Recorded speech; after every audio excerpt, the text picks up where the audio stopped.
And I would bet most people actually are falling in. How you should set your goals. Lived day in and day out. More energy, better mood, and happier digestion. In 2026, it's time to stop delegating your health. Here are a couple of easy ways of doing that. Just don't blindly allow other people to tell you what to do. All that complexity that makes it harder than ever to remember that we're basically human beings just all trying to get through the life that we're trying to live. Character is never built alone. Character is built in community. When we surround ourselves with a values-based community, something powerful happens. True value comes from purpose, not profit. How are you making a positive impact in the planet? How you make your people feel. It's about not only people, it's about circling back to your purpose. Whether you own a business, you work for a business, you used to own a business, you want to start a business, it doesn't matter. You got to think differently about your business going forward than we've ever thought about business going back. How you're treating the planet with your business, how about your people, how about stakeholders, customers, etc., as well as profit. What's the one piece of advice that step into 2026? Are you looking for actionable insights from the world's most inspiring individuals? The Built by Love podcast is on a mission to transform your life, your business, and your health. Tune in for impactful conversations with people who do business differently. Avoid burnout, acquire freedom, and live life fully on your own terms. With me, your host, Daniel Bussius, alongside my co-host, Richard Varga. Welcome everybody to the Built by Love podcast. You're watching this in December, well, at least that's when it's coming out, with Daniel Bussius and my co-host Rich Varga. And what Rich and I were talking about at the end of the year is, rather than just have another guest, is really dive into goals. And instead of us just talk about how you should set your goals, we actually reached out to former guests across the world and asked them, what's the one piece of advice that you should, that our listeners should step into 2026 and consider so they can have the best possible year.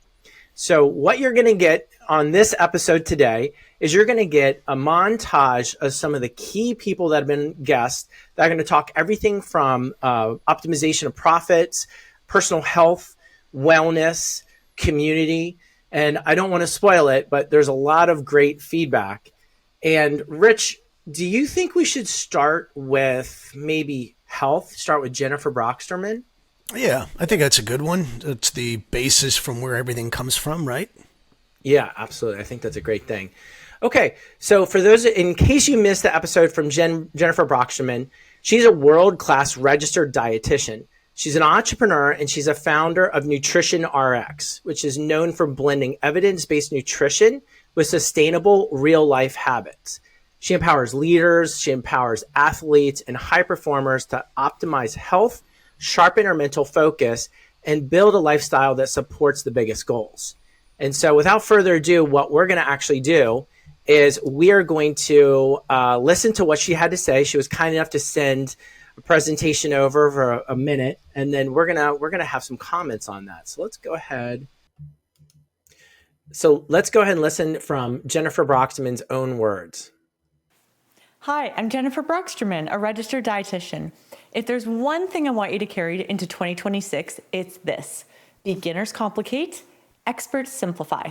So here are 4 simple things that you can do starting today to make your nutrition better.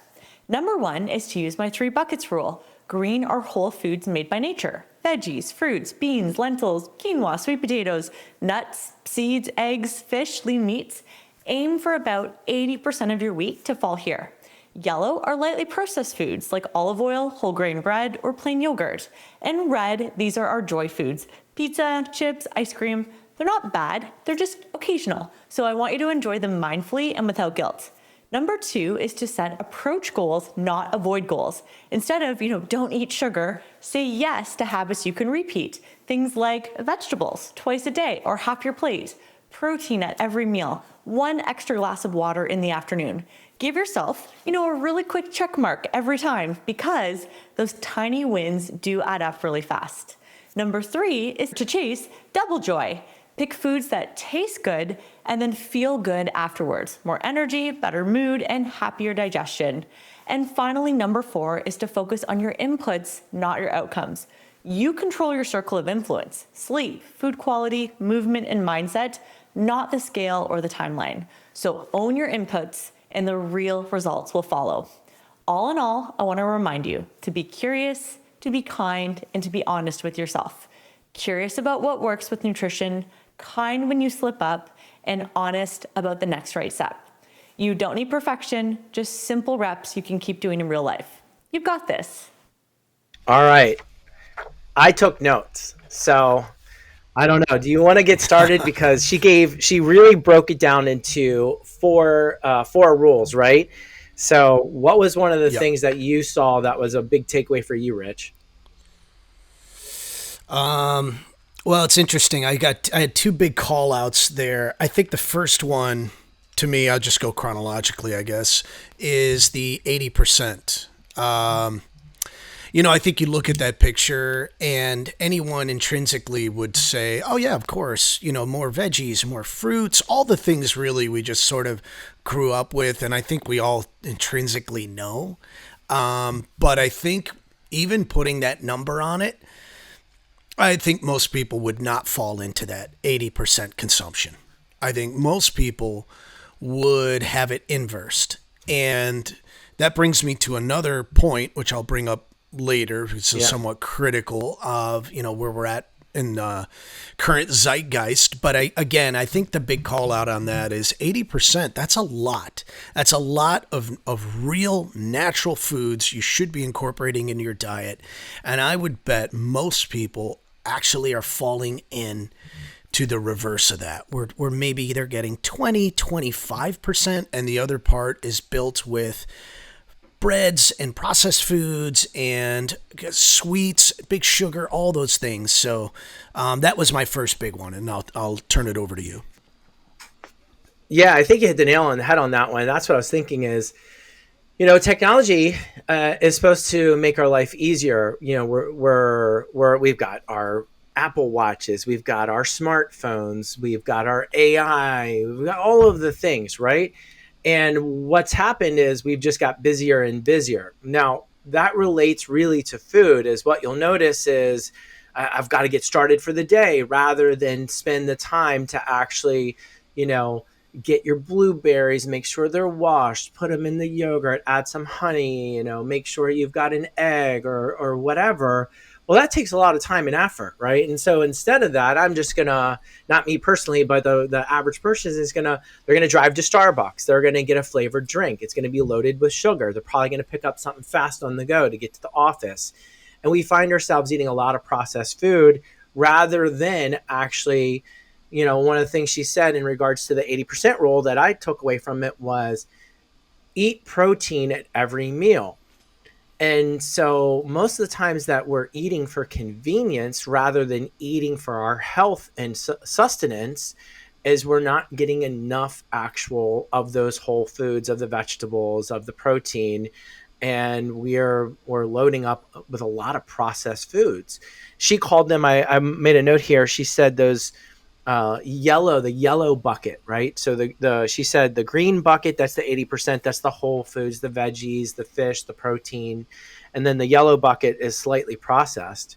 Well, if we're eating for convenience or shopping in the middle of the grocery store, that's not lightly processed. That's heavily processed. They're convenient for us, right? It makes cooking a lot easier. You just heat it up in the microwave. But that was the key takeaway, was really kind of slow down and be mindful of what you're putting in your body. Yeah, I think that's a great point. And I think you brought up something too that's completely missing, which is the ritual around consumption and eating as a family. Like, there's so many ways you could splinter this, but I think you're right. It's taking that time. It's being mindful. It's the most important thing, really. But somehow we've scheduled work's Teams meeting or a Zoom call or expenses or whatever it is that's in a daily routine. And we've prioritized all those things more than, to your point, just being mindful about what we're taking and consuming and bringing into our lives. And I think also the social aspect of that, getting together as a family, knowing what you're eating, consuming, and cooking from scratch whenever you have the ability to do it. No judgments. It's tough on all of us. But I do think it is the goal. The other thing I was going to say, and I'm curious on your take on this as well, is Double Joy. Yeah, I love that one. So she right? And it was interesting because, again, it was in stark contrast, I think, to where we're at. So the idea is that you're going to taste it. That's the first joy. But the second joy, and I think the paramount one, is that it's going to make you feel good. And I think for Big Sugar and all these other consumer packaged good companies that are out there, I think we've changed it. So where it's the first joy is visual in the sense of packaging, colors, bright colors, placements, things like that. And the second one is taste. And we've completely avoided and ignored the value of it, how it makes you feel beyond the initial dopamine hit of the sugar. So I thought that was very interesting because her definition of it versus how we've twisted it today is vastly different. Yeah, that's a really good point. Literally this past weekend, my son had a hockey game. He scored a goal. We were excited, and he was like, can I get a milkshake? So we ended up going out to eat. Right, went to a burger place. It wasn't a fast food place. It was a local place.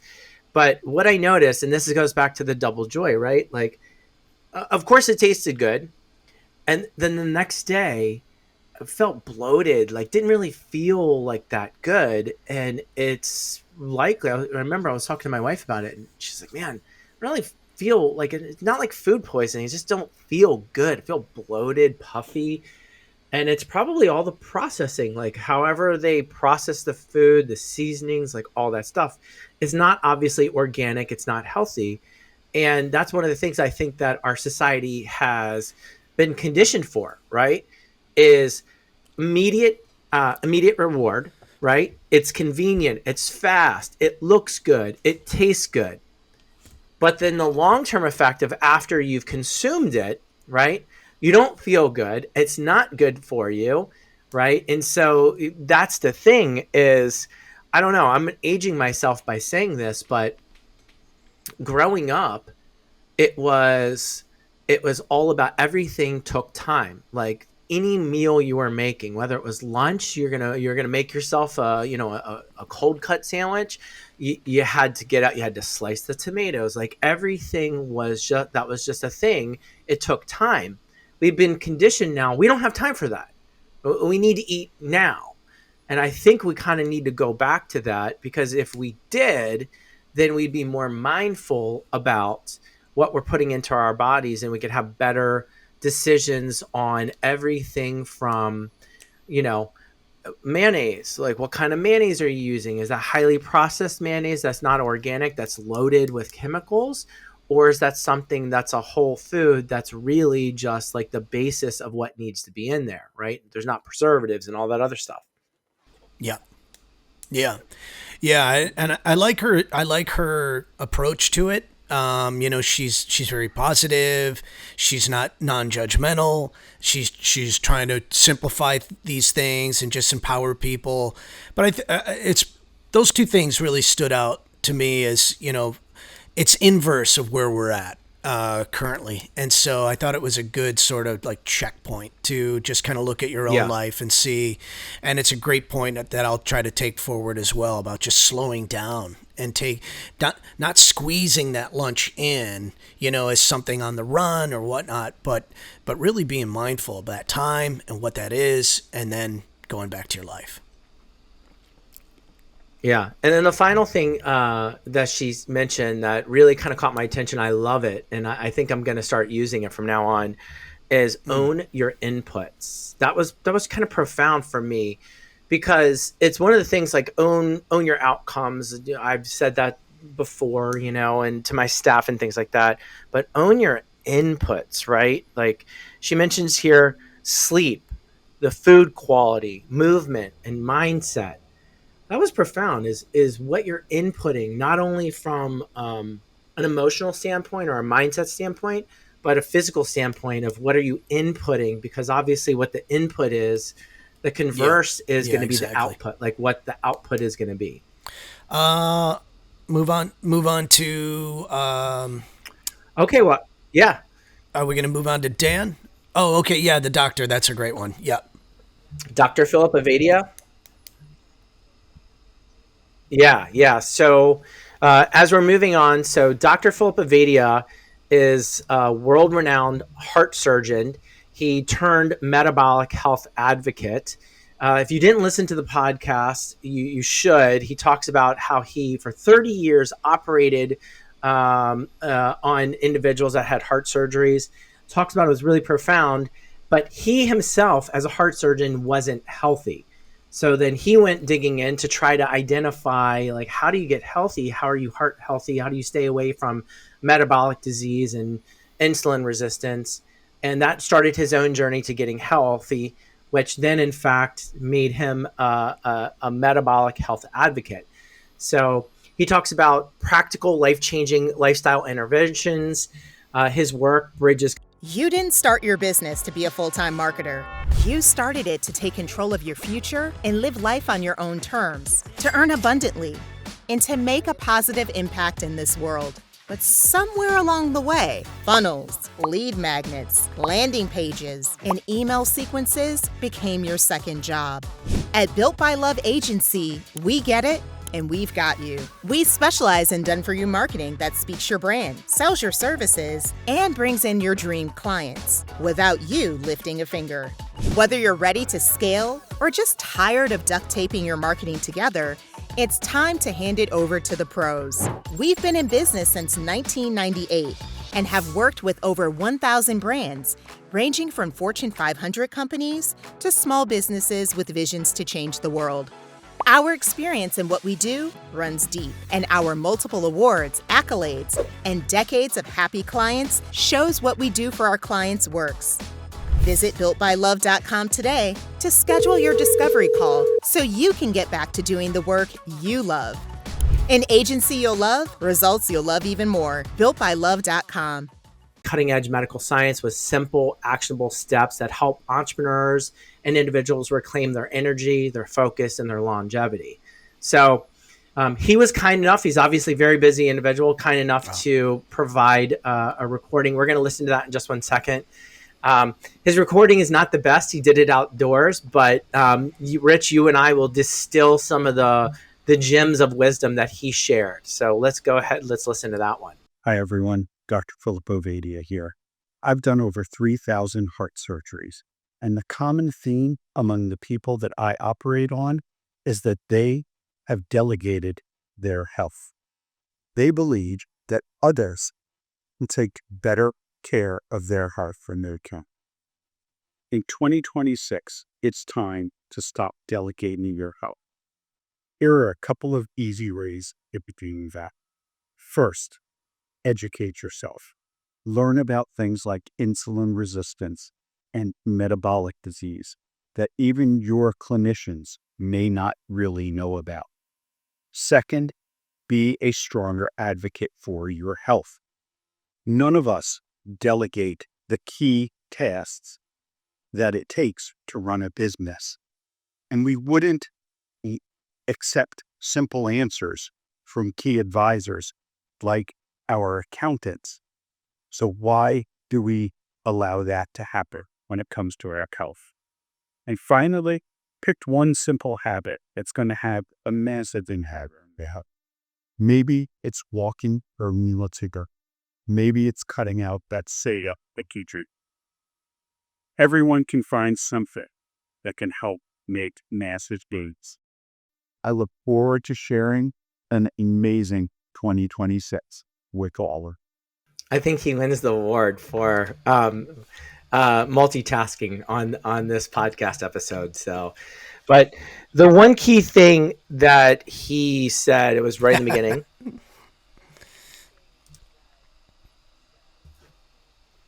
The one key thing that he said that was right in the beginning of his advice was delegating your health. That really stood out. Now, mind you, this is a board certified heart surgeon, right? So for our listener, and I'm not a medical professional, but you go through medical school and you can do the basic, or you can just be a general practitioner doctor, right? That's like your family doctor, or you can go into a specialty.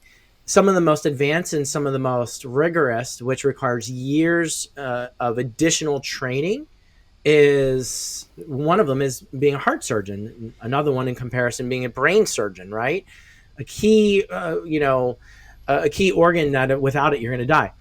And so this man is a 30-year board certified heart surgeon that's telling you, don't let someone else delegate your health.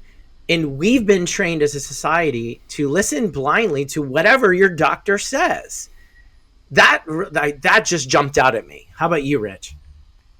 Yeah, absolutely. I think the way he started it off, I think, is the perfect summary for this. So I think since the 50s, we were a land and a country that had a lot of prosperity, and I think we just got lulled into this sort of safe thing of always believing the government and always believing the experts. And I think we also lost touch of an entire other side of the spectrum of life, which is the spiritual.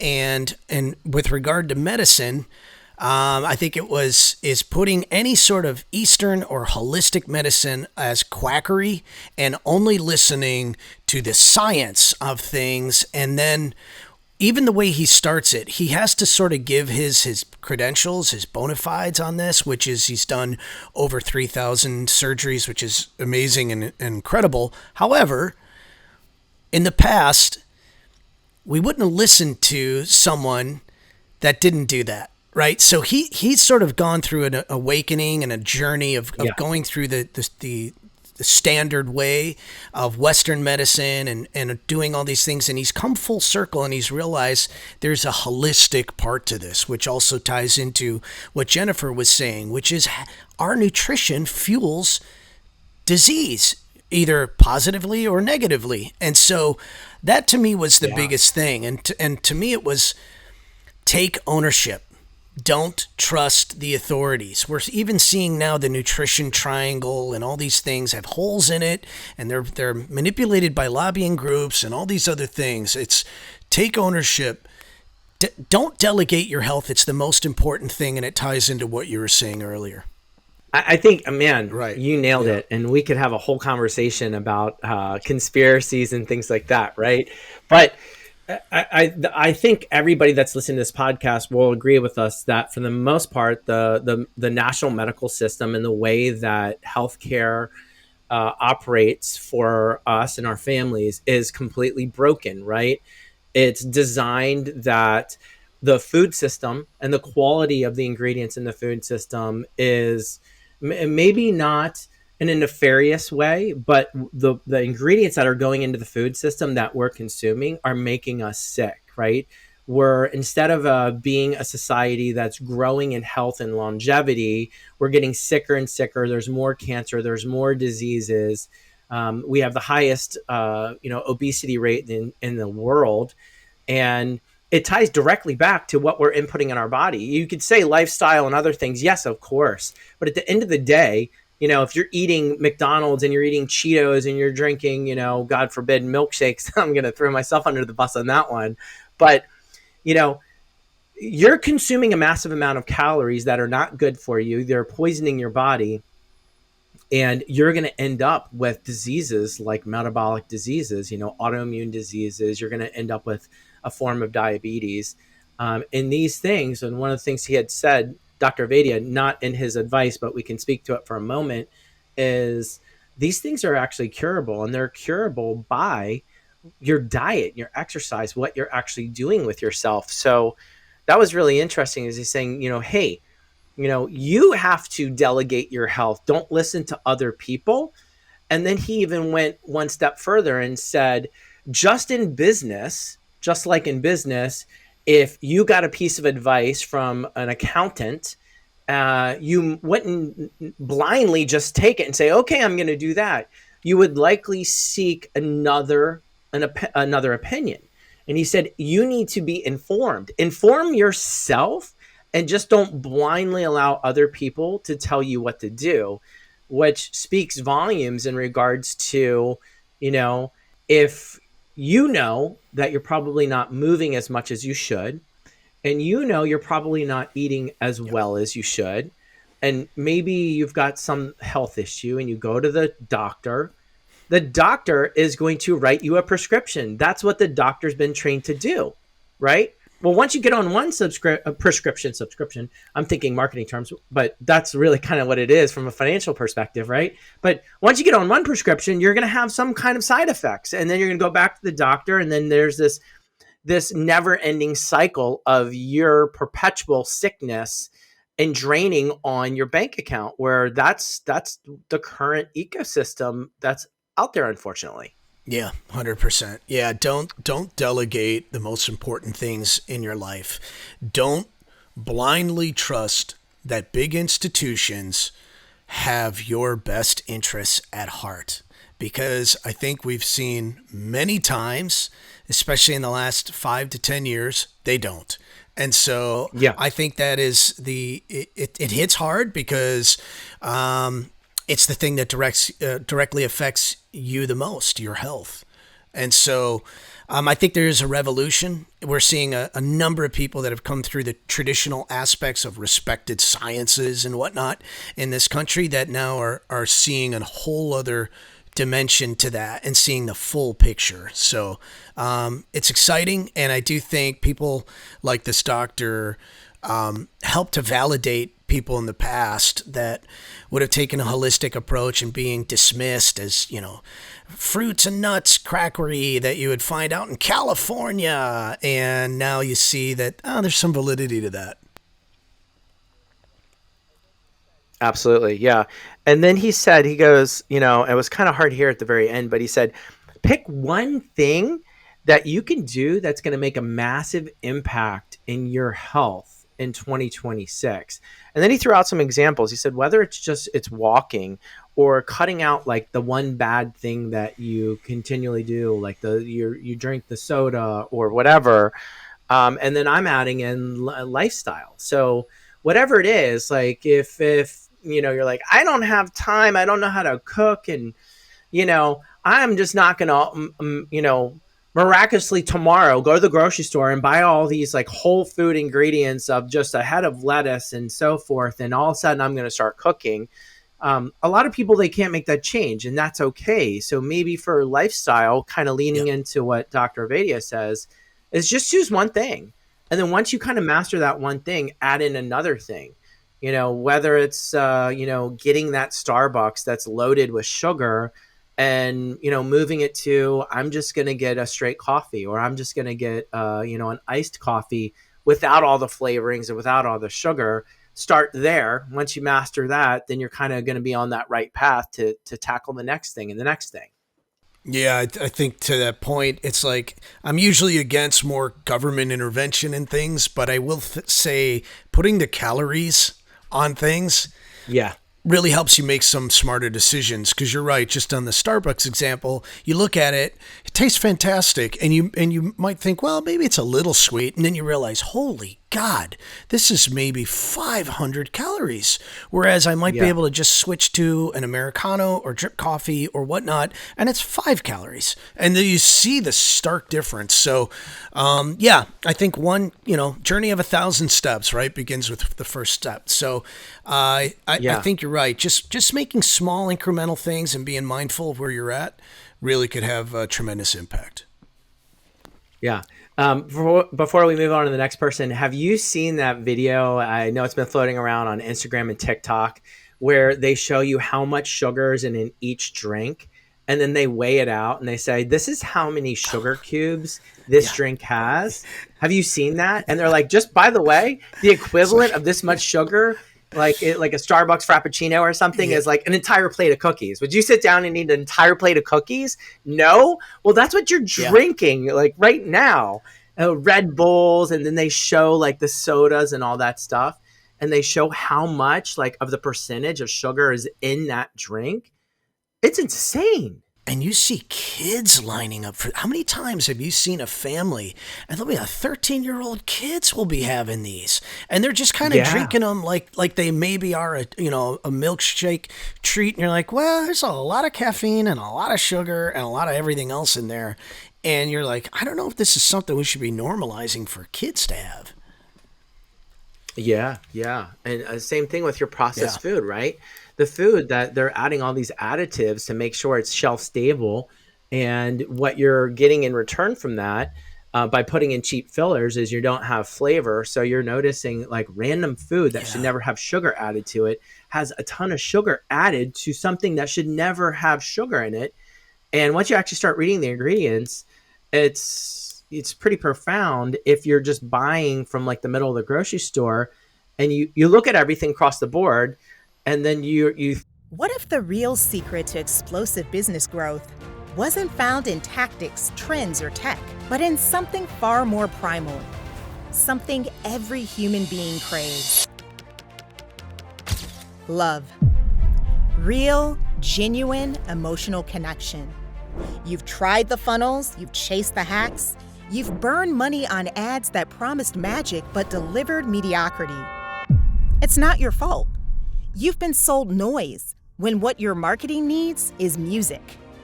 This book changes everything. Rooted in behavioral science and built on the same relationship-based marketing formulas used by billion-dollar brands, this time-tested framework doesn't just teach you how to market, it transforms the way you see your customers. You'll learn how to turn cold traffic into loyal fans, how to spark love at first scroll, and how to build an unshakable bond that makes your brand unforgettable. Because in a world drowning in gimmicks, authenticity is your unfair advantage. This isn't theory. It's the engine behind some of the fastest growing businesses in the world. And it's helped smart entrepreneurs like you build tribes, not just audiences. Agencies use it. CMOs swear by it. Buyers can't put it down. It's won multiple awards. And it's climbing the charts because real marketing that connects always wins. So stop chasing attention, start building love, and watch your business take off. Grab your copy now at Target.com, Amazon.com, Barnes & Noble retail stores, or anywhere quality books are sold. Your future customers are waiting for love. It's time to give it to them. Get your copy of Marketing Built by Love today.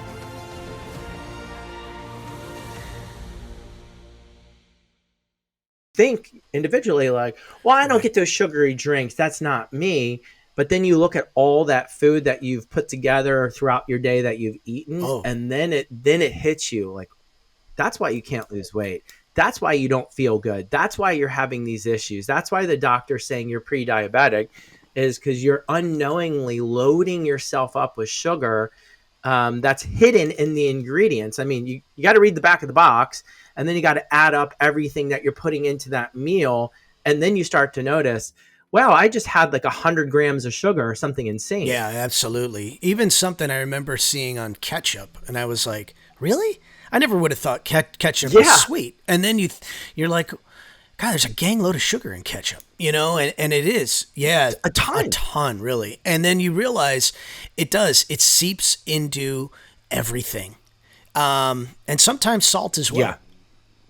You know, which has its own effects. Yeah, for sure. Absolutely.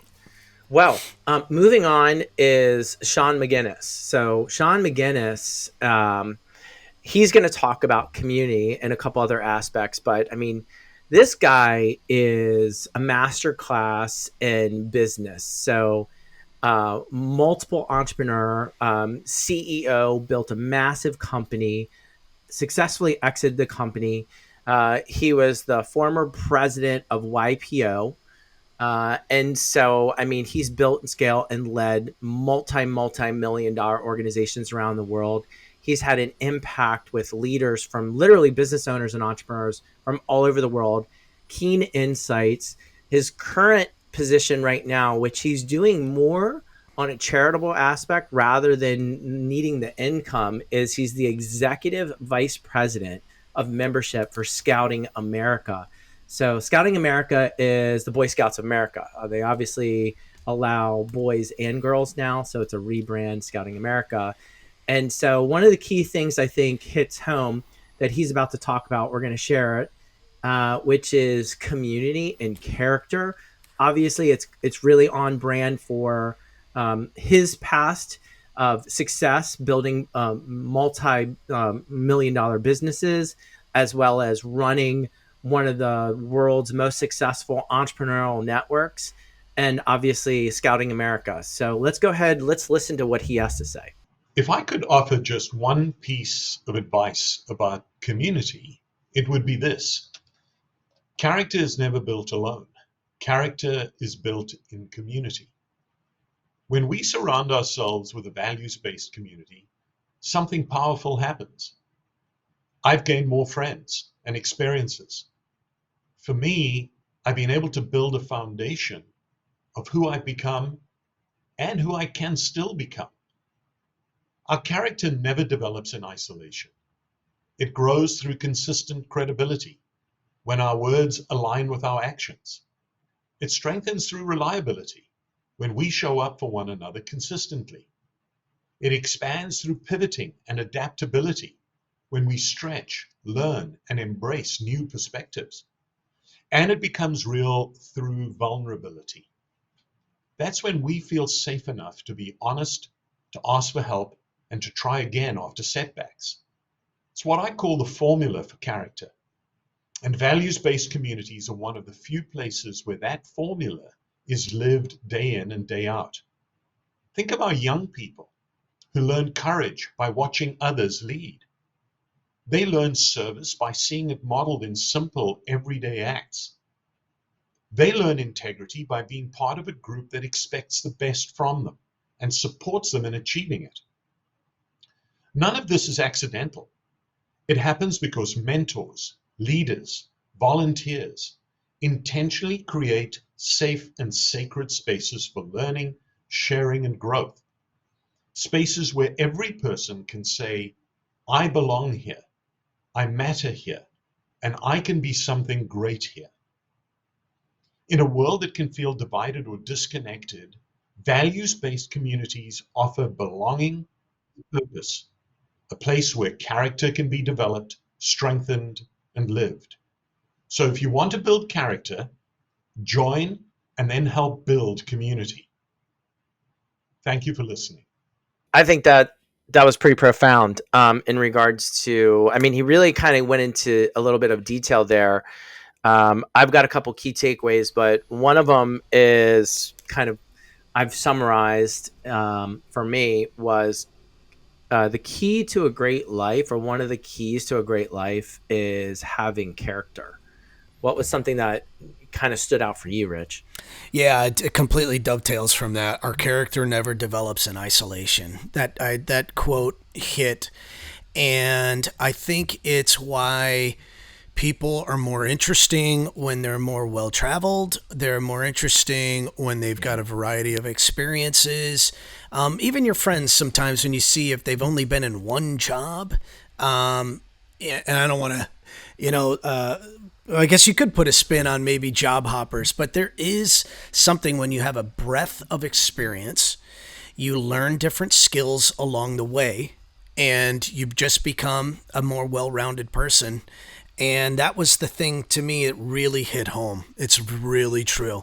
Our character never develops in isolation. We do need community, and community can be found in many ways. If it's not in your family, in your direct family, hopefully there is some sort of mentorship part in your community that you can tie into. Maybe it's the Scouts in Sean's case. Maybe it's a young business group. Maybe it's your church. Who knows? But hopefully, and the other thing that really stood out to that is not just being in it, but actively contributing and having the mentors, the seniors, the elders in that group expect the best from you. That is the critical component in there, that you need people that you look up to that really want you to do your best and expect you to do your best.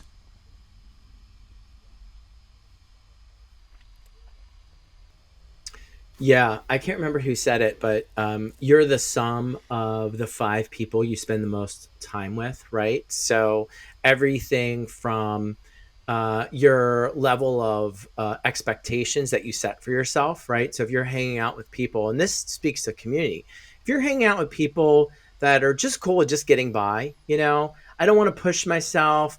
I just want to make life easy, then you're going to psychologically set yourself of like, okay, well, I'm doing better than these people. And then what you're going to do is you're going to impact yourself. So I think that community is a huge, important factor, and that you should have multiple sets of community, right? So one of the things that jumped out at me was, I'm active in my church. And so like I have a faith-based community there that I can go, I can be inspired, I can learn, and I can have conversations that correlate with my beliefs, right? I've got a group of people in regards to business, like entrepreneurs I can talk to. Now, in a perfect world, and this becomes a little bit more difficult, but in a perfect world, what you do is you have overlap. People that are trying to grow their business and they want to make their business have a positive impact in the world. And they also share the same, religious beliefs as you, and they want to, blah, blah, blah, blah, blah. That's going to be more difficult. That's a gem, like a rare gem to find. So the easiest part, I just had a conversation with a friend of mine that's an entrepreneur. We talked about this, and it's really hard to find. You can find yourself isolated. So find these communities that have these aspects that you can go and drink from that well and then come back. Because one of the other things he said was simple everyday acts build your character. And I think that's kind of one of the underlying messages we're seeing across the board today is simple everyday acts, whether it's Jen Brocksterman talking about health, right? Whether it's Dr. Philip Avadia talking about inputs, whether it's Sean McGinnis talking about community and your actions to actually give value back. And I think throughout the rest of this episode, you'll see the same thing is simple everyday acts in all aspects of your life to make your life better. Yeah, absolutely. I think just to add on to this before moving on is, I will say, it's a nice byproduct of social media, because you can find in any interest you have now, whether it's photography or health or being better in business or real estate, whatever your interests are, you can find a channel on YouTube. You can find mentors within that. You can find people in Reddit that are having robust discussions.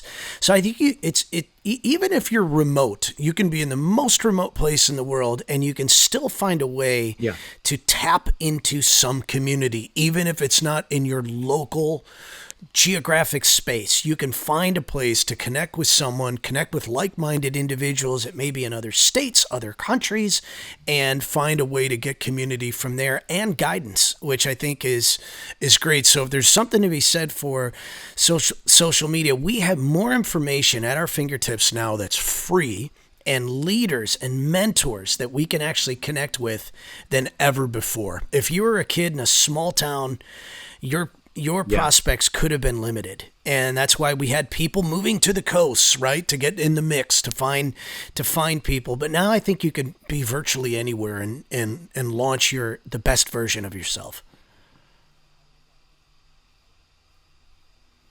I love that advice. I think that was really interesting that you said that. And in regards to social media, right? Because social media obviously has for the most part, been very damaging to society. There's been benefits as well, but I would say arguably for the most part, it's done more damage than it has good. That being said, you get to dictate like what you're going to consume. And so my first question, Rich, is do you have a regimen or like a schedule of when you look at social media? I will say this. Or is I'm it actually kinda pretty like, good about about not doom scrolling in the middle of the day. So I think a lot of people can kind of fall down that rabbit hole and they'll waste time and whatnot. And I've kind of got it siloed, I think, into the groups I like to follow. So in the morning, I'll probably just go through a couple top line news things, and then I'll go about my day.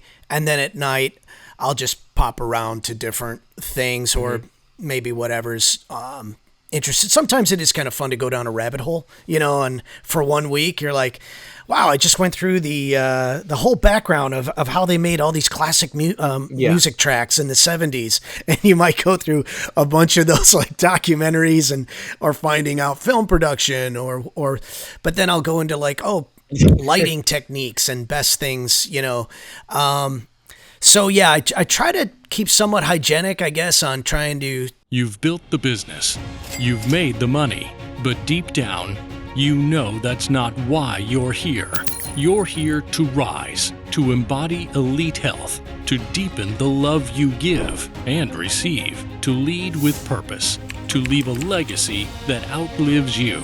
Rise Tribe is where affluent entrepreneurs like you align wealth with wisdom, hustle with harmony, power with purpose.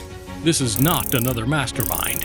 It's a movement, an inner circle of elite, high-performing leaders who demand more from life, from love, from themselves. Curated, private, invite only. Live virtual workshops on health, wealth, and expansion. Conversations that awaken your soul. Connections that elevate you. But here's the truth. Not everyone gets in. And for a limited time, membership is complimentary.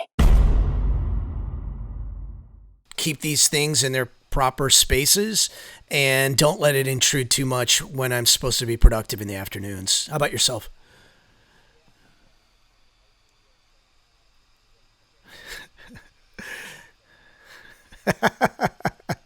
Yeah. It's funny. We are saying the music, the breakdowns of how they made the music. I'm like, I think I've sent you at least 10 of those on Instagram. Like, check this out. I've really I've done this for a couple years, and I believe it has really impacted me in a positive way. Where I've made a decision that what I'm going to consume has to grow me as an individual, right? And so anything that I follow, and I spend my time on social media, on Instagram, like that's pretty much where I spend my time, is in specific areas. So there's health, there's wellness, there's like ice hockey. There's certain things that's what I'm going to follow, and that's what I'm going to consume. Right. One of my things is understanding, like, how did they make this track? Like you just talked about, like historical things that are interesting. Right.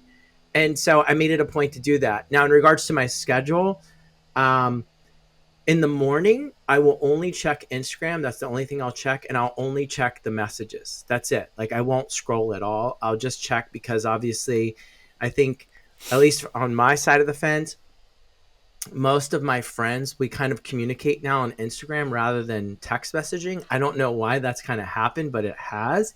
So I'll chirp back in like a group or thread of friends or whatever. And then that's it in the morning. Like, I'm not looking at social media. The next time I'm going to look at social media will be in between sets at the gym, which is during lunchtime. And then I'll give myself 30 minutes to an hour to like really kind of go down rabbit holes in the evening before I like watch a movie or something and go to bed. But I've really kind of regimented my schedule, and I found that by doing that, I get less distracted, right? Because if you don't have a regimen, at least for me, right? If I don't have a regimen and I have this little like downtime, like, oh, I'm in between meetings and I'm kind of caught up in work, well, maybe I'll just open the phone and start looking. Well, now you've kind of broken your mental mindset of like the flow that you're going through. And now you're on some other path. And then your brain's like, oh, okay, it's playtime. Well, let's think about like 9 other things that have nothing to do with it. So you're going to have to like, it's a hard place to get back on track. So I don't know. It's funny because I saw, it's amazing how these things splinter off, because, and I first was aware of it when I saw a video. I ended up doing my own gutters, right? So I was like in a mindset here of like DIYing gutters. And I saw one comment where a guy goes, I don't even own a house, and yet I watched this entire video, and it's a half hour long. So like you sometimes you just find yourself, maybe you're engrossed with the speaker or you're just kind of curious about the process, but it's just like, here's a guy that took a half hour out of his life to look up gutter installation, and he has absolutely no practical use for that information at all. So yeah, I think you do, you need to kind of guard because there's endless amounts of information, and there's no off button. When we were kids, TV just went off. Like it just, at night, there just was no more programming, and you just went to bed. Yeah, absolutely. Yeah. And speaking of that, so, cause obviously technology has changed that, right? Where it's not like, hey, Thursday night at 7 p.m., you're going to watch this TV show. And if you're not there, you better click record on your Betamax or VHS. Yes. So you can, and hope that it records, right? And now today it's like, anytime you want to binge the whole thing, go for it, right? So speaking to that, our next individual, I dare say our next icon on this episode is Dan Tyre, right? And so Dan Tyre is a legendary HubSpot executive. He's the pioneer of modern inbound marketing. He's coached thousands of entrepreneurs, including me, on scaling with authenticity, humanity, and high impact sales systems. You're going to hear from him. He's got high energy. He talks about heartfelt leadership, and he's got a style of mentors and founders that they go to him to listen to him. He's now an angel investor. And so we've stepped in and said to him and said, Dan, can you give us some insight? And I'll be honest with you, Rich, I really expected Dan to come back because he really talks about embracing sales and how to do that. And he kind of caught me off guard because I was expecting him to talk about like, this is what you're going to do in 2026 to grow your business. And it definitely complements that, but it's got an interesting perspective that I think ties in beautifully with Built by Love, the podcast, our listener, and technology, as well as growing your business. So let's, without further ado, let's listen to what he has to say. All right, one key piece of advice you'd like listeners to carry into 2026. My name is Dan Tyre, and happy to contribute to the Built by Love podcast 2025 recap. Here's my 2 minutes of unsolicited advice for all your great listeners as you go into the new year. And so I've noticed that it's easy to get caught up in the trials and tribulations of like the modern world. Relationships, technology, AI, constant stimulation, social media, wealth accumulation, political unrest, economic turmoil, all that complexity that makes it harder than ever to remember that we're basically human beings just all trying to get through the life that we're trying to live. And I'm a big believer in human nature, personal responsibility, optimism, and competitive advantage. And over the years, I've learned that one of the real keys to personal satisfaction is to help others. My mantra is to do the most good for the universe. And my 2026 takeaway is to recognize that every single interaction that you have with every single fellow human is an opportunity to leave that person feeling better than you just met them 20 seconds ago. It doesn't matter if it's in the yoga studio or the grocery store or a train station or your coworkers in business, at a concert, passerby in the street, in the subway, sitting next to you on an airplane, a church, with a customer, with your family at breakfast, especially with your family at breakfast, with all your relationship. Every connection, conversation, interaction, and every email, you have an option. to make that person feel good about themselves, or the opposite. It doesn't cost anything. You don't have to be smart. You don't have to be intuitive. You don't even need to put it into AI. You can listen to what they have to say, compliment them on what you hear, uplift a portion of their message, and focus on the positive. Treating all people like human beings with respect, self-esteem, and honor, regardless of the situation, the personal impact, and their circumstances, is an extraordinary, powerful way to do more good in the universe and to live a life full of meaning. Hey, thank you very much. Totally caught me off guard. I mean, he's an awesome individual, but I expected him to talk about sales. And I think actually inadvertently, he did talk about sales and growth for your business, right? Where he said, hey, don't get caught up in the day-to-day. Don't get caught up in the overwhelm. And my kind of takeaway from what he said was treat people like humans is really kind of what I distilled down. How about you? Yeah, I think, over the years, we've become more and more tribal. There's Android versus iPhone. There's Republicans versus Democrats. There's all these sort of things people, have been like put into camps, and it's easy to find the differences and disagree with people straight away just based off these surface things.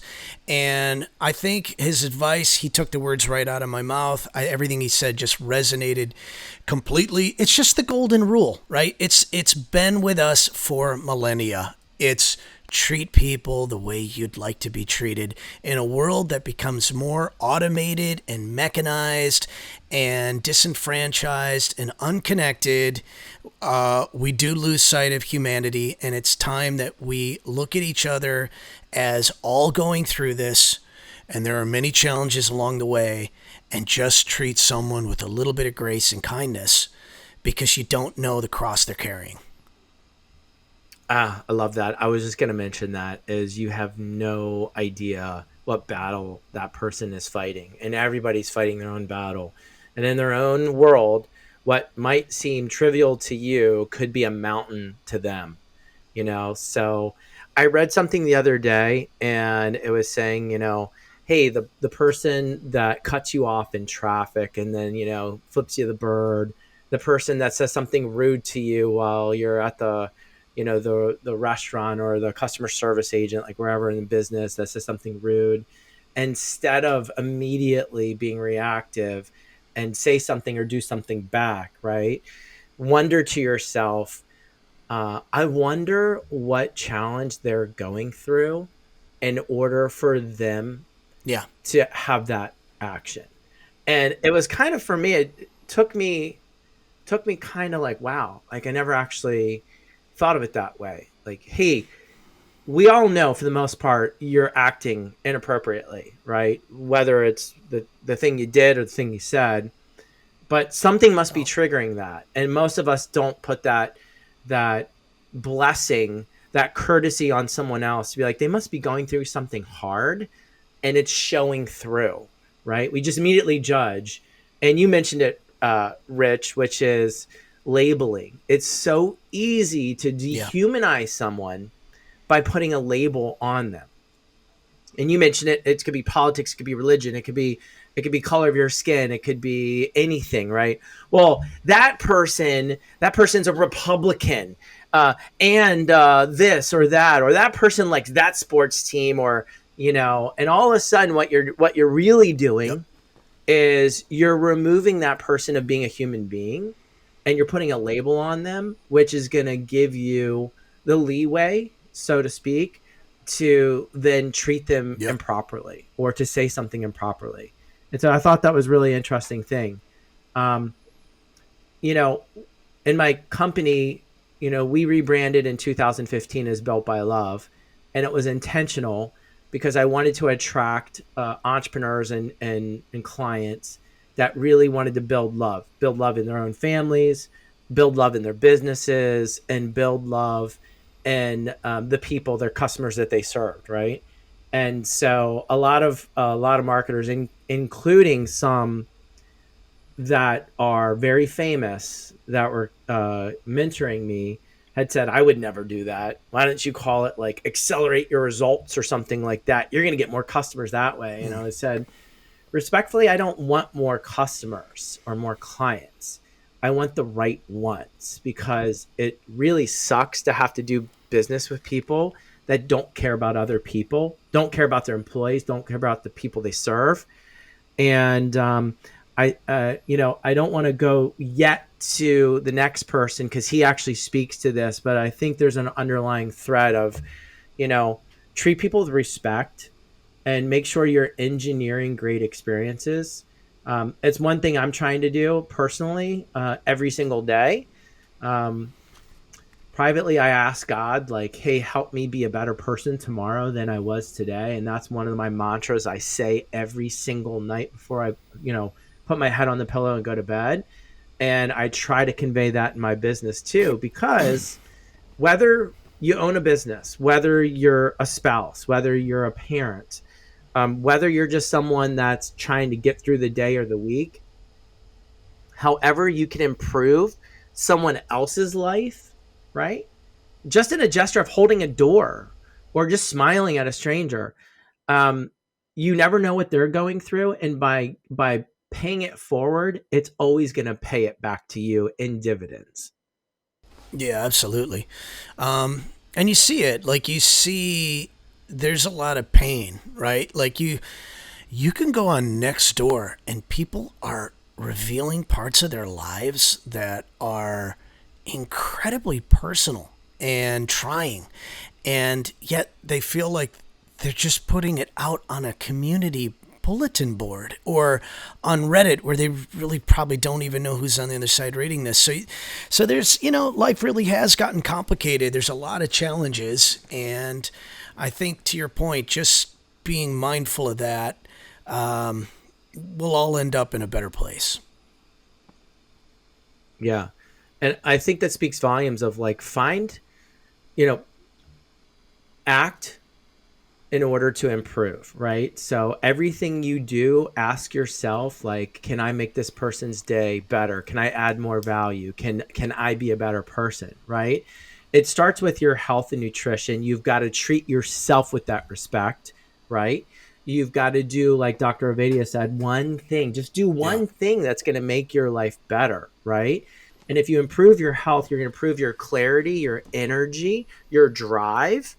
And if you follow what Dan Tier is saying, right, hey, you do good, make it a point to do better, improve someone's day, even if it's 20 seconds, like a bank teller, right? Do better. And then what Sean McGinnis was saying is build community, like have a community of people, because that's going to inspire you to be a better person in all aspects of your life. And I think that leads up to us. If it's okay with you, Rich, I'd like to go to Alan Wick, the next icon in this series of advice. And for those who don't know, Alan Wick is based out of the United Kingdom. He had an incredible episode, talked about how he built businesses, sold businesses, went back and rebought the business he had sold in the past. He's an award-winning business coach. He's a growth specialist. His focus is helping mission-driven founders scale their companies with purpose, with profit, and with heart. He's got decades of experience across multiple industries I just alluded to. And he guides entrepreneurs through the strategic breakthroughs that are going to help them accelerate their growth, and preserving the integrity of the vision. And so let's hear from Alan Wick. What I'd love you to take into 2026 is one of the biggest lessons I've learned about business, which is that true value comes from purpose, not profit. And I know we've heard a lot about purpose-led businesses. It's become a little bit of a buzzword. But if you take it seriously and you really look at not just purpose itself, but also how you're treating the planet with your business, how about your people, how about stakeholders, customers, etc., as well as profit. So those are the 4 Ps, what I call the quadruple bottom line, which you can Google. There's a lot about it online. And it means that you're building solid, sustainable businesses by looking at purpose, the reason why a business exists other than to make money, which is a given. The planet, what are we doing to lower our carbon footprint? People, are you treating your people well? How are you treating customers, clients, every day, day in, day out? And then, of course, profit, net profit, gross profit, EBITDA, all the making money activities we need to do to have a healthy business. But what I'm arguing is that if you take those four and you try them in your business, take them into 2026, you'll find you'll build a more solid, sustainable business by going in that direction. Thanks. I love what Alan has to say, and it resonates. It resonates with me in regards to that. I mean, he's saying, purpose over profits, which we've heard about before, right? But then he breaks it down into the 4 Ps. And I literally, after I listened to it, I had to go back and listen to it again because I wrote it down. And it was one of the key things that I'm actually in my business going to focus on. And I'm talking to my staff about for 2026. And in case you missed that as a listener, it's how you treat the planet. So the 4 Ps is planet, how you treat your people, right? The second P is people. Third is the purpose of your business. And then the fourth is profits, right? And so we can kind of dive into each one, but it's funny and shameful plug at the moment here, or I should say maybe shameless, but also shameful, is at the last chapter of my book, Built by Love, Marketing Built by Love, is I added in something that talked about that is, hey, like, how is your company doing good to the world, the customers, like the product or the service, that your people, like everything, like building love. And Alan nails that down with the 4 Ps, right? And whatever your company is doing, right? Even if it's a digital company, how are you making a positive impact for the planet? We only have one, right, that I'm aware of, unless there's some civilization somewhere that I don't know of that we're all on. But joking aside, is how are you making a positive impact in the planet? And, the second is people, right? We've all in our lives, regardless whether you own a business, you work for a business, you used to own a business, you want to start a business, it doesn't matter, is how you make your people feel, right? And obviously your purpose. And I'll unpack that in a minute because I don't want to go on a whole monologue here. But that was kind of profound for me, hearing that is your purpose. And as an entrepreneur, I kind of felt like originally, when you start your business, you identify the purpose. Like, you don't need to go back and revisit that. And then I thought about it over the weekend. And I'm like, no, there's actually a lot more that we need to talk about that. And the final is profits, right? I think that's the one, especially for the entrepreneurs, they all focus on, is making sure they're profitable. And we'll talk about that. And then our next person that we're going to hear from is going to really dive into that. But planet, people, purpose, profits. How'd you feel about that, Rich? Yeah, exactly. I think, for the longest time, we've really just focused on the 1 P, profit. And, I would issue this almost as a challenge to big tech, which sometimes I can, be critical of. We've had some sidebar conversations ourselves on that. But, I remember growing up and everyone was very critical of the robber barons because they were the embodiment of greed, right? And then, at the end of the day, at least the robber barons gave us the Met, Carnegie Hall, Stanford University, and all these other amazing institutions that have enhanced the culture. What are some of these other companies doing, as far as their legacies? Because these people were supposed to be the demons of finance, and, in their wake, they actually left a pretty good legacy of things to pay back to the community. So I would encourage a lot of these young companies here that are just focused on profit to look back into purpose, larger purpose, planet, on all these other different things, because it really does matter. And I've worked with companies in the past that are certified B Corps, and I was surprised to find out not only do you have to continue to beat your score year over year, which is very difficult, but a part of that is people. A part of that on how you're graded is how you treat people in your own company.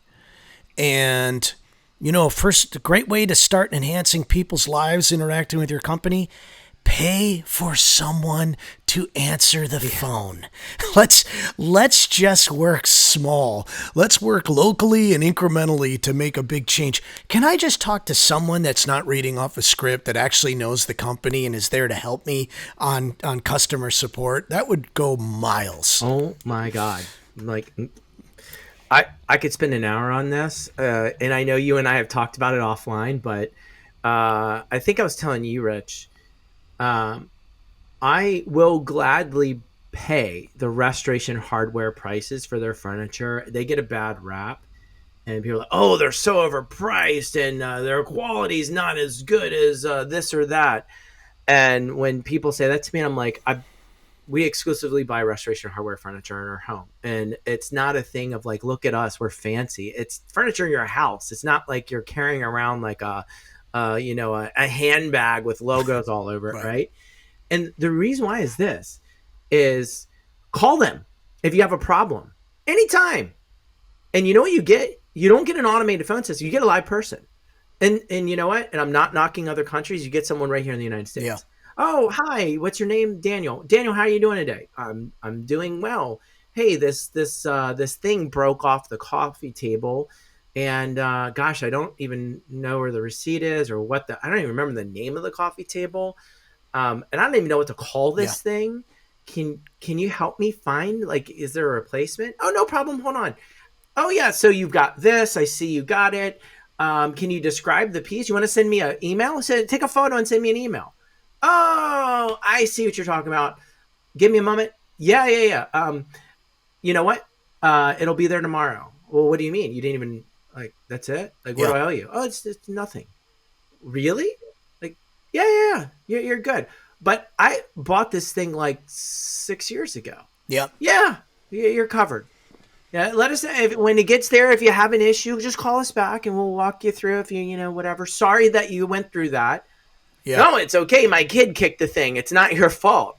And I will pay for that rather than calling a company and it's like, press 1 for this. And then you're like, well, that's not, press 2 for this. And then you're like, okay, I guess it's 2. Yeah. Why are you calling? Well, I just do that, And then finally, they purposely design it to defeat you. You finally get someone, and then it's someone from another country that has no offense to that other country and that employee.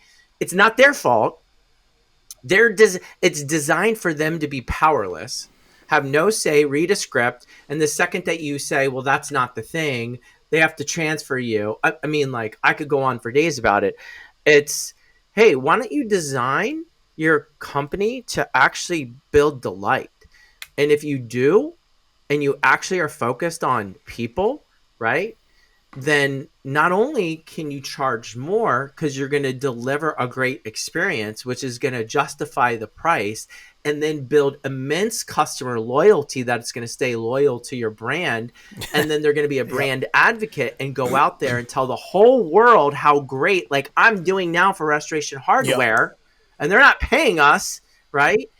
Is I love the brand because of that, right? And I will stay loyal to that brand.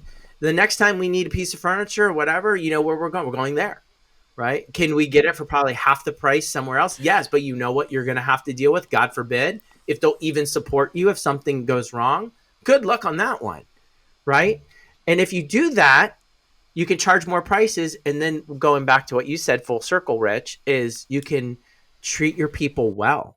And you can do more good because you have the margins to do so because the value justifies the margins. Yeah. And it's funny because initially, while you were speaking, I brought this up as a way to treat people better. But while you were talking, I realized it's actually a way to honor your purpose.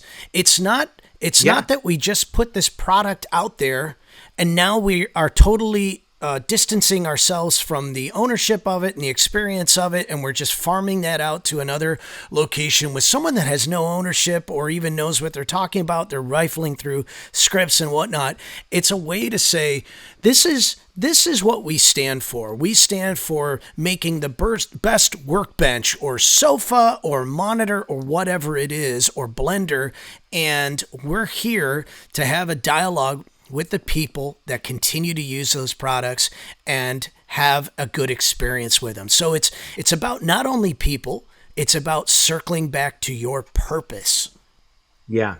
Yeah. That's funny. You said, yeah, 100%. And so, and that's the thing that was the light bulb moment for me when I listened to it, and then I sat with it, and then I went and listened to it again. And it just dawned on me was over this past weekend was Alan's genius is go back, Mr. or Mrs. Entrepreneur, and revisit your purpose, right? So, because most people are like, well, I want to be the best company that's going to serve this, and this is our specialty, and we're going to do so by selling X, Y, and Z, and we're going to have a great culture, all of this jargon, right? And after you've been running your business, I'm thinking, every year at the end of the year, you need to go back and say, what's our purpose? Like, what is our purpose? And if your purpose is to do this thing, then revisit, how do we make sure we are the best company doing that?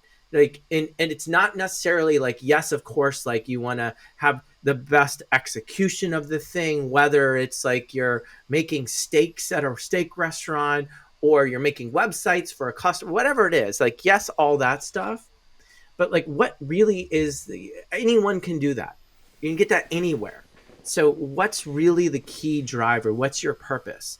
Like, is it, for a restaurant example, that when they walk into the restaurant, not only are they going to have a great meal, but it's going to be a moment for their time that they walk through the door, respite. They're going to have like a little bit of paradise. Their worries are going to melt away. They're going to feel at home. Right? Like, how are we going to execute that? Of course, the quality of the meal, the staff, all that stuff. But if you really identify like what your real purpose is, and then the secondary thing is like, and we happen to be selling X, Y, or Z, I think that's going to be that thin line that's going to go through and say, now I know the people I have to hire. Now I know how we're going to be able to make a positive impact on the planet. Now I know how we're going to drive higher profits because of this thing. And if it's just like, well, we're going to be the best web design agency out there. Yeah. We're going to have really cool designs. No, anyone can get a website, and you're going to lose that battle to an international market, that's a good especially point. if you're in the United States. So that's not it. What is your real purpose? That was my takeaway. And that moves us on to Greg Crabtree. So Greg Crabtree is, I literally had a whole page of notes from what he unpacked. He's I dare say, a genius. He is a highly respected entrepreneur. He's a best-selling author. He's a financial expert. He is a key member in the Entrepreneurs Organization. He travels the United States teaching other entrepreneurs. He's taught me. That's how I came across him years ago. He's the author of Simple Numbers. He has a follow-up secondary edition to that book. I encourage you to check it out. And he's really known for transforming the way that business owners look at the financials and understand those financials. Obviously, by doing that, he's going to help you scale your business. He's going to eliminate a lot of the complexity in that financial, the profit and loss, and the other key indicators that he talks about. And so he's really going to come down to core numbers that you should be focusing on that are going to ensure that your business is growing, it's profitable, and that you're making the right decisions outside of that are based back to those financial metrics. So he unpacks a lot of things, and I've got a bunch of takeaways, but let's hear what he has to say before we divulge in conversation. So. Hey, everybody, this is Greg Crabtree from Simple Numbers. So I'm here to give you my number one tip for planning goals for 2026. 2026 is going to be the year of optimization. So you got to think differently about your business going forward than we've ever thought about business going back. So unless you're in one of the very few growth industries, you got to think differently. You got to get profitable with what you got. You can't think that you're going to grow your way into profitability if you're not currently profitable with a meaningful amount of revenue. You got to maximize your labor leverage with new AI and data tools, and to make sure that you're getting more and more gross margin for every dollar of labor input, regardless of if it's direct or management labor.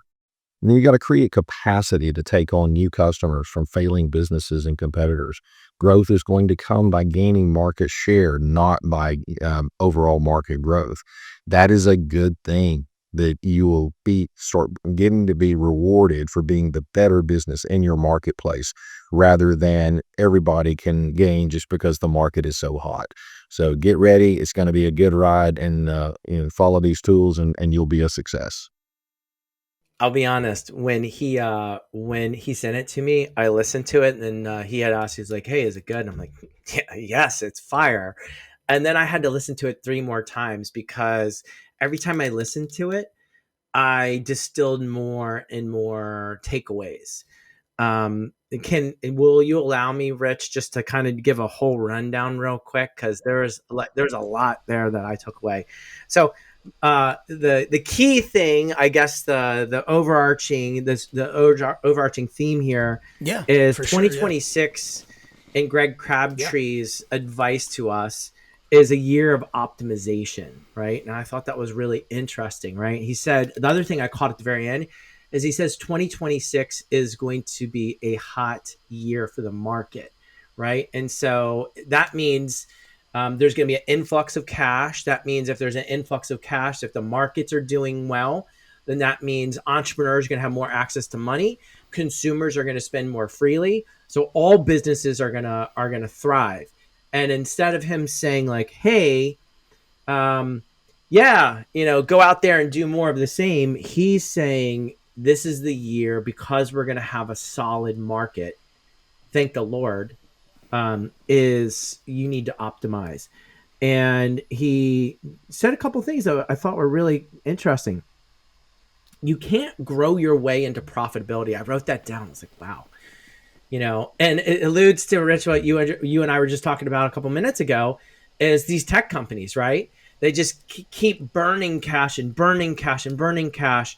And he was saying, hey, you can't grow your way into profitability unless you happen to be backed by, Vanguard or, something like that, right? Like, if you're a small business owner, you can't grow your way into profitability. You need to think differently.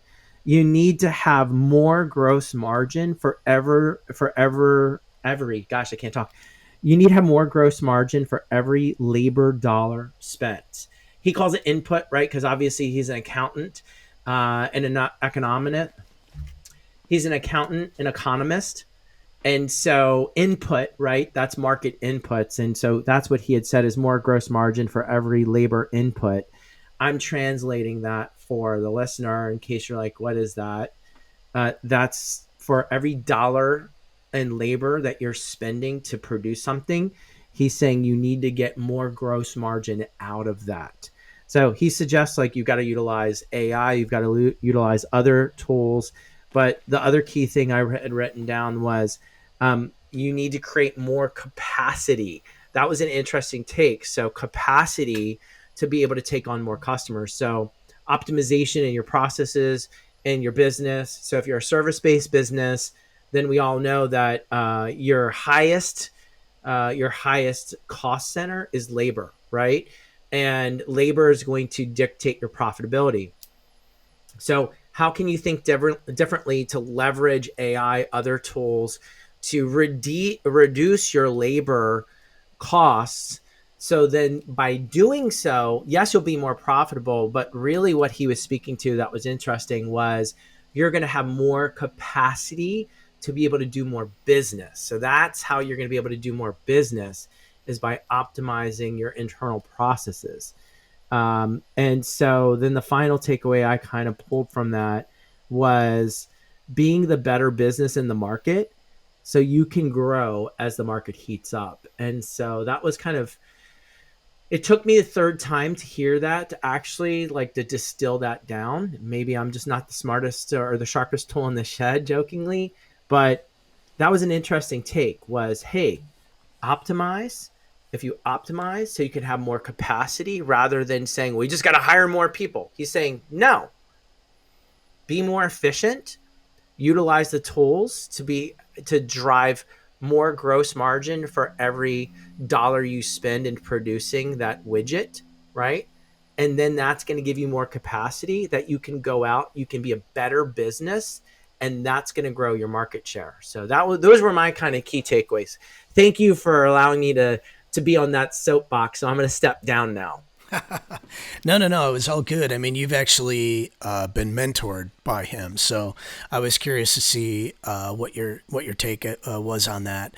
I agree. Like in 2 minutes, I felt like I got a master's in business. Like he's just distilled like 4 concepts right there very quickly. You can obviously tell he's incredibly knowledgeable and has a lot to say. I have to be honest, though, I did listen to it, and I did sort of, I just took it as keep your powder dry, stay vigilant. It's going to be a challenging year. He took it as, and spun it optimistically, and I think you took it the same way.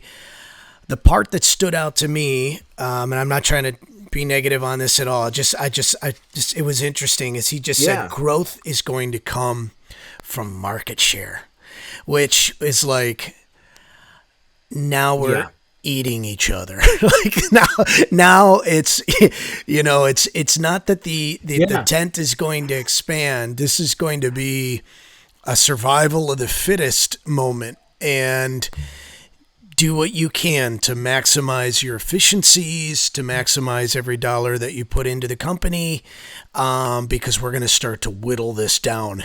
It's going to be a little bit more of a pressure situation. So that's the only thing that, I'm again not trying to be negative on this. I see this as a defense strategy. So go in, know that some challenges will still be there. We're going to see some contractions. And maybe some people don't belong in the space. I've seen that in, even hospitality and food and beverage and whatnot. And even in big tech, you're like, really? This is what you guys do? And you're around for 3 years only because someone's paying for those, in-house baristas and all that stuff. But the core concept really didn't have any legs from the start. So, that was the only thing to me, was stay vigilant. Yeah. We're not out of this yet. It's still going to be challenging. Buckle down and focus on the core fundamentals to get through this.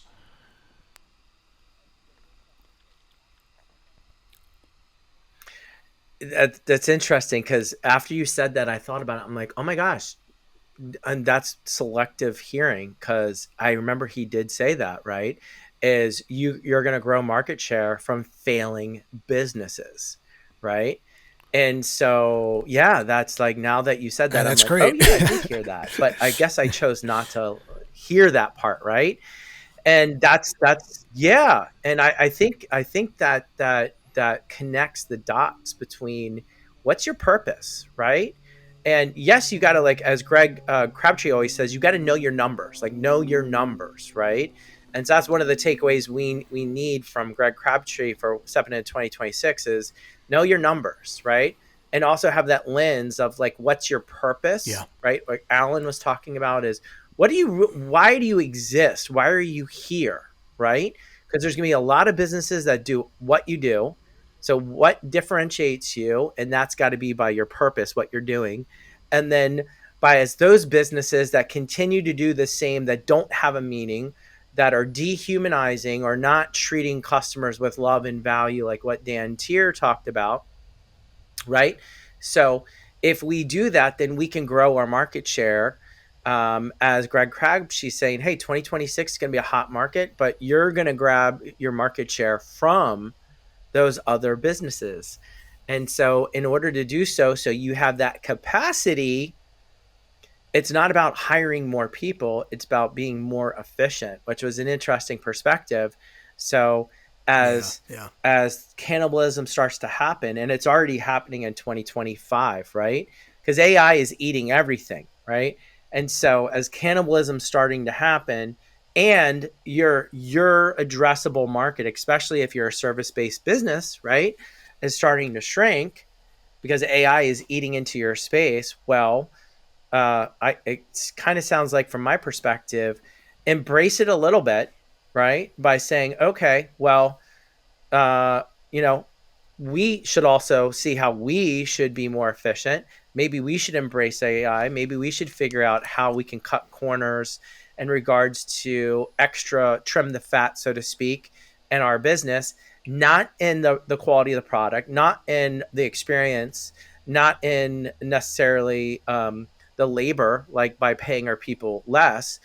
It's more about being more efficient so we can maintain the people that we're working with that are serving our customers. They're happy. They're ensuring our customers, our clients are having a great experience. And again, I'm going back again to the purpose thing, but that really resonates with me. And if you haven't done it, just as a listener, if you haven't bought Greg Crabtree's book, it is, I kid you not, it is in the top 10 of best business books I've ever read in my life.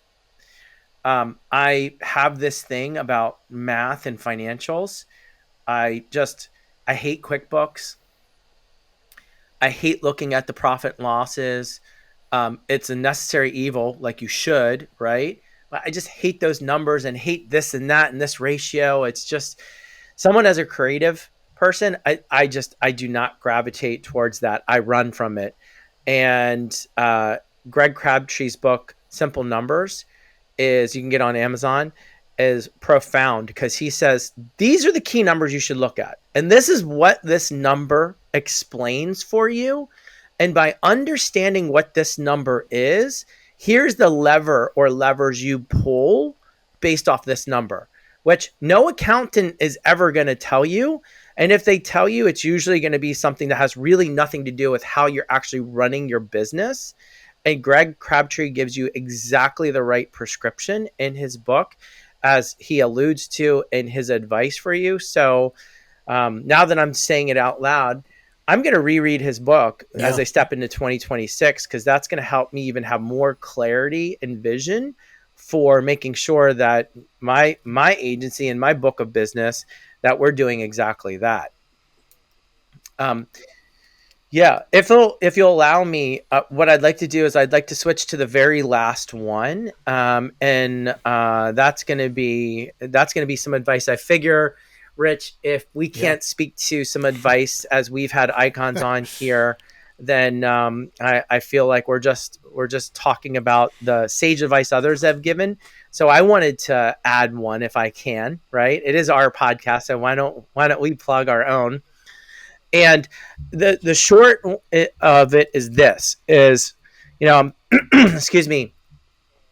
The short of it is this, is I started doing goal planning back when I was 30 years old. I'm 50 now. So it's been, it's growing over 20 years that I've been doing this. And the reason why I got started in it is I remember I had another failed business. It was a conference in Vegas for electronica music, and it was just the wrong people, the wrong time, the right idea, but just wrong everything. And so I was sitting there distraught, like, I'm broke. I have no money. I'm a failure. I've lost friends. I've been embarrassed. Like, this is hugely embarrassing for me. What am I going to do? And I really had to figure out, like, not only at that point in time, like, I had like a 30-year-old midlife crisis, right? Of like, what am I going to do? My original business that was experiential marketing had kind of like folded up after 9/11 and all that stuff. And here I did this other thing, and this conference, and that didn't work. And so I started goal planning. And since then I've built upon it. And this is the advice, if I want to give to our listener, is I think a lot of New Year's resolutions and goals are done wrong. And I think they're just lofty things of like, for example, I'm going to lose weight, or I'm going to make more money, or I'm going to go on that vacation. Like, that's all great. But what I'm going to encourage the listener to do is break it down into some key areas. I'm going to mention those areas, and then I'll come back and just, we can kind of briefly talk about those, right? The first one is faith goals, right? And most people don't have those. And when I originally started, I didn't have that. That wasn't something that was in there. And then as I matured over age, I've added it in there. And is having goals to grow closer to God. And how are you going to do that, right? If you want to be a better person, you want to have a better life, you want to have like all the things, well, you better figure out how you're going to have a relationship with your maker. And if you're listening to this podcast and you're someone that likely has Christian beliefs or likely has a belief in God, because we've talked about it a lot throughout our episodes. And so I'm going to encourage you for 2026 to figure out what your faith goals are. The next one are health goals. Obviously, Jennifer Brocksterman talked about, Dr. Philip Avadia talked about it, is how are you going to improve your health? The next is relationships. Most people, and I just added this like 2 years ago, is what kind of goals do you have for your relationships? If you're married, how are you going to make your relationship, your marriage better? If you're dating, how are you going to make it better? If you're not, how are you going to make the meaningful relationships with your friends better? How are you going to add more value? Because you're either stepping towards something or you're stepping away from it. We're never static in life. We're never still. So every action, every intention that you're doing, you're either growing towards something or growing away from it.